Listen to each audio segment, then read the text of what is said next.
विभू कुमार सिंह और आप देख रहे हैं सल दस्तक। चंद्रशेखर आजाद रावण ने आज शाम में 5 बजे से कैंडल मार्च का ऐलान किया है। जिस तरह से हाथरस में मनीषा वाल्मीकि के साथ गैंगरेप हुआ, उसमें 8 दिनों तक पुलिस वालों ने केस दर्ज करना उचित नहीं समझा, छेड़खानी बताते रहे। उनका जीभ काट लिया गया था, रीढ़ की हड्डी तोड़ दी गई थी, गर्दन तोड़ दी गई थी, हाथ पैर तोड़ दिए गए थे। तो क्या मुख्यमंत्री की तरफ से दबाव था? पुलिस वाले को कौन मना कर रहा था? इसकी भी जांच होनी चाहिए। वहीं सिद्धार्थ हैं एक जो घटना मतलब मंत्री हैं यूपी के, वो कह रहे हैं ये हरदोई की घटना है, उनको घटना भी नहीं पता है। मुझे पता है उनको क्यों पता होगा। राजनीतिक पहलू उस पर मैं आज चर्चा नहीं करना चाहूँगा, क्योंकि जो घटना है हरदोई की बहुत दुखद है। हमारे मुख्यमंत्री जी भी बहुत दुखी हैं और पूरी की पूरी सरकार उस परिवार के साथ संवेदना। इसी तरह से मध्य प्रदेश में एक पुलिस वाले ने लॉकअप में बंद ओबीसी कुशवाहा समाज के शख्स की हत्या कर दी। ओबीसी महासभा लगातार इसको लेकर आंदोलन चला रहा है। तो पूरे देश में आप देखेंगे जो भी थाने में पुलिसिया शिकार हों, जातिवाद की वजह से होते हैं, गुंडे हों, सब जातिवाद की वजह से होता है। मनीषा वाल्मीकि को अस्पताल में बेड नहीं मिलता है, 10 दिन तक उनको वहीं रखा जाता है, 8 दिन तक तो रेप का केस दर्ज नहीं होता है। क्या ये सब जाति की वजह से नहीं हो रहा था? आप कल्पना कर सकते हैं कि क्या स्थिति है। राजस्थान में वही हो रहा है, आदिवासी समाज के युवकों को गोली मारी जा रही है। तो इस देश में सरकार कांग्रेस की हो या बीजेपी की हो, नुकसान जो है वो एससी, एसटी, ओबीसी और माइनॉरिटी का होता है। जहां कांग्रेस की सरकार होगी वहां बीजेपी आंदोलन करेगी, जहां बीजेपी की सरकार होगी वहां कांग्रेस आंदोलन करेगी, पॉलिटिकल माइलेज लेगी। लेकिन सवाल उठता है कि अखिलेश यादव ट्वीट कर रहे हैं आज, उनको इससे पहले पता नहीं था। मायावती आज ट्वीट कर रही है, इससे पहले भी एक ट्वीट किया था, उनको पता नहीं था। ये लोग कब सड़कों पर निकलेंगे, कब पॉलिटिकल मोड में आएंगे ये लोग? ये सवाल पैदा होता है। तभी सोचिए, बिहार में कृष्णैया याद है, एक डीएम थे, दलित डीएम थे, उनकी हत्या कर दी गई थी। उसमें आनंद मोहन जेल में है और उसकी पत्नी और बेटे को तेजस्वी यादव जो है वो अपनी पार्टी में शामिल कर रहे हैं। मतलब हद है। सुशांत सिंह रिपोर्ट की बिसरा रिपोर्ट आ गई है कि उन्होंने जहर नहीं खाया था, जहर नहीं दिया गया था उनको, उनकी फांसी, वो सुसाइड है। लेकिन रोहित वेमुला को आज तक न्याय नहीं मिला, पायल तडवी को आज तक नहीं न्याय मिला। तेजस्वी दलित डीएम के हत्यारे को अपनी पार्टी में ला रहे हैं। अरे कुछ तो सोचिए तेजस्वी यादव जी, वो भी सवर्ण को ला रहे हैं। एक सवर्ण वोट नहीं मिलने वाला आपका। किस गफलत में है आप? येदियुरप्पा के खिलाफ, जो कर्नाटक के सीएम हैं, उनके खिलाफ एक टेलीविजन चैनल ने स्टिंग चलाया और टेलीविजन पर ही छापेमारी हो रही है। ये पहले गुजरात मॉडल था। गुजरात में जब प्रधानमंत्री जो भी वर्तमान के हैं, जब नरेंद्र मोदी मुख्यमंत्री थे, तो वहां बिना एसडीएम के ऑर्डर के आप खबर नहीं बना सकते थे। उसी मॉडल को बीजेपी ने पूरे देश में लागू कर दिया है। सोचिए कि बीजेपी का एक नेता और पूर्व डीजीपी दीवान डे का, जो असम में बीजेपी का नेता है, आजकल सारे जज, बड़े बड़े डीजीपी, ये सब पॉलिटिक्स में जा रहे हैं। तो ये दीवान डेका ने पुलिस भर्ती का पर्चा लिख कराया कि आरएसएस के ज्यादा लोगों को भर्ती में शामिल किया जाए। सोचिए, एक डीजीपी जो रह चुका है, जो अब बीजेपी में है, सबसे ज्यादा भ्रष्टाचार की गंगोत्री बीजेपी शासित राज्यों में बहती है। आप समझिए कि एक आदमी जो डीजीपी रहा होगा उसने क्या क्या गुल नहीं खिलाया होगा। इसलिए मैं कह रहा हूं, डॉक्टर अंबेडकर कहते थे डाइवर्सिटी, भागीदारी। जहां एससी, एसटी, ओबीसी, माइनॉरिटी के लोग होते हैं वहां ज्यादा बेहतर काम होता है। ये सब ऐसे ही सोचते हैं। इन्होंने, डीजीपी साहब ने पर्चा लिख कर दिया कि आरएसएस के लोगों को भर्ती किया जाए। तो आप कल्पना नहीं कर सकते कि देश में चल क्या रहा है। और ये हमारे जो नेता है ना, मुझे उनसे बहुत नाराजगी है। पता नहीं उनके कौन मीडिया एडवाइजर है, कौन सलाहकार हैं। सबसे शानदार काम बामसेफ ने किया है। गुजरात में जो बामसेफ के, जो महेश्वरी जी की हत्या हुई थी, उसके बाद बामसेफ ने लगातार आंदोलन चलाया, 7 आरोपी पकड़े गए हैं और आज समाज ने उनको शानदार श्रद्धांजलि दी है और 20 किलोमीटर लंबी उनकी शव यात्रा निकली है। वो वीडियो भी सब जगह से आ रहा है, जय भीम के नारों के साथ। तो समाज बदल रहा है। रावण ने अपील की है शाम में 5 बजे योगिता बयाना तमाम लोग कैंडल मार्च के लिए आयोजन कर रहे हैं। आप भी अपने घरों से निकलिए, प्रोटेस्ट कीजिए, कैंडल मार्च जलाइए। और मैं SC ST OBC माइनॉरिटी के लोगों से अपील कर रहा हूं, बहुत देर हो चुकी होगी, इससे पहले आप अपने घरों के ड्राइंग रूम में बंद रहेंगे। जो SC ST OBC माइनॉरिटी के जो MLA हैं, MP हैं, उनकी आवाज नहीं निकल रही है। सोचिए, संजय सिंह प्रेस कॉन्फ्रेंस कर रहा है लखनऊ में, मायावती प्रेस कॉन्फ्रेंस नहीं कर सकती हैं, अखिलेश प्रेस कॉन्फ्रेंस नहीं कर सकते हैं, तेजस्वी नहीं कर सकते हैं, हेमंत सोरेन नहीं कर सकते हैं, DMK नहीं कर सकता है। सबको एक स्वर में आवाज बुलंद करनी चाहिए। जब तक हम सब लोग एक स्वर में आवाज बुलंद नहीं करेंगे, हमारे पास ऐसी टीवी अखबार नहीं है, मीडिया नहीं है, वो तो सोशल मीडिया है जिसकी वजह से हम अब थोड़ा बहुत प्रोटेस्ट कर पा रहे हैं।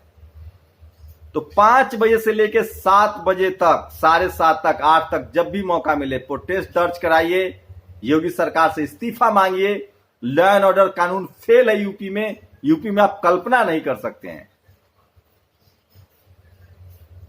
और पत्रकारों को जेल में डाल रहे हैं, प्रशांत कनौजिया को जेल में डाल रहे हैं, धीरेन्द्र गोरखपुर में सोशल एक्टिविस्ट है दलित समाज के, उसको जेल में डाल रहे हैं, कल मुझे जेल में डाल देंगे। गुंडे रेपिस्ट तो आपसे पकड़े नहीं जा रहे हैं। और हर जगह नुकसान जो है वो SC ST OBC और माइनॉरिटी को उठाना पड़ रहा है। सोचिए, यूपी में अतीक अहमद और एक कोई और अफजाल अंसारी है, उसके घर ढाए जा रहे हैं। मतलब वहां भी कार्रवाई में एक मिश्रा जी, दुबे जी का घर ढाया गया, नाराज हो गए, तो अब मिश्रा जी, 2 मुसलमानों का घर ढाया जा रहा है। ये राजनीति हो रही है, हिंदू मुस्लिम करने का तरीका है। शहरों में आप पेपर चेक कीजिए, सारे सवर्णों के घर अवैध बने हुए हैं, ढाएंगे आप उसका घर। ये सब पॉलिटिक्स है। हमेशा मुसलमानों को आगे रखा जाता है ताकि SC ST OBC माइनॉरिटी के लोग हिंदू बने रहें। अरे हमें हिंदू नहीं, सीधे ब्राह्मण बना दो, सारा समस्या ही खत्म हो जाएगा। और दो हमें अपनी, अगर मुझे हिंदू कहते हो तो दो हमें अपनी संपत्ति में अधिकार, अपनी संपत्ति में हिस्सेदारी, नौकरी चाकरी में हिस्सेदारी। हमारे आरक्षण का ही विरोध करते हो, हमको हिंदू भी कहते हो, ब्राह्मण ही बना दो। ये जो अतीक अहमद और अफजाल अंसारी के जो घर ढाए गए हैं, ये सिर्फ पॉलिटिकल पैरामीटर्स हैं। प्रधानमंत्री कह रहे हैं कि ट्रैक्टर जलाना पाप है, किसानों का आंदोलन है, किसान ट्रैक्टर नहीं जलाएंगे तो PM हाउस जला देंगे क्या? उनके पास पुराना ट्रैक्टर है, ट्रैक्टर जला के विरोध प्रदर्शन करें। सब कुछ इमोशनल कार्ड खेला जा रहा है इतना। और वो ये सारी मीडिया उस खबर को दिखाती है, सिर्फ इमोशनल, पाप पुण्य, हिंदू मुस्लिम धर्म। इसके आज तो माथा भन्न हो गया। रामविलास पासवान जी पूरी जिंदगी सोशल जस्टिस की लड़ाई लड़ते रहे, भूत पेरियार को मानने वाले।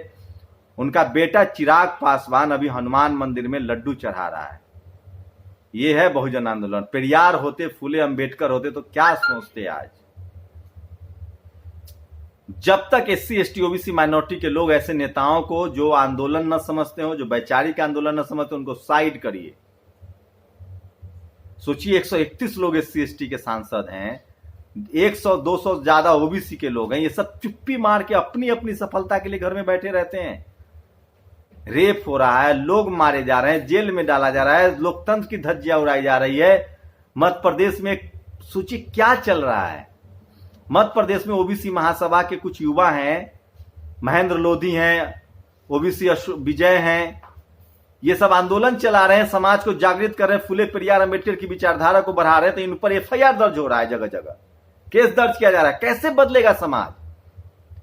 हमें नेताओं से अब उम्मीद नहीं है, हमें एक दूसरे का हाथ पकड़ना पड़ेगा, एक दूसरे का हाथ थामना पड़ेगा। और जब हम अपनी ताकत दिखाएंगे, नेता खुद घर बाहर से निकलेंगे। जिस तरह से SC ST समाज के लोगों ने SC ST एक्ट के लिए ताकत दिखाया था, जिस तरह से 13 पॉइंट रोस्टर के लिए ताकत दिखाया था, जरूरत है कि हम पूरे देश में एक हो और जहां भी कहीं किसी तरह की हिंसा की खबर होती है, हमें एक साथ आना पड़ेगा। प्रशांत कनौजिया के लिए भी, पायल तडवी के लिए भी, रोहित वेमुला के लिए भी, मनीषा वाल्मीकि के लिए भी। और तब हमारी नेताओं के भी चूल्हे हिलेंगी। बताइए, DM कृष्णैया हत्या का आरोपी के दोषी के पति पत्नी बेटे को पार्टी में ले रहे हैं, एक हनुमान जी के यहां मत्था टेक रहा है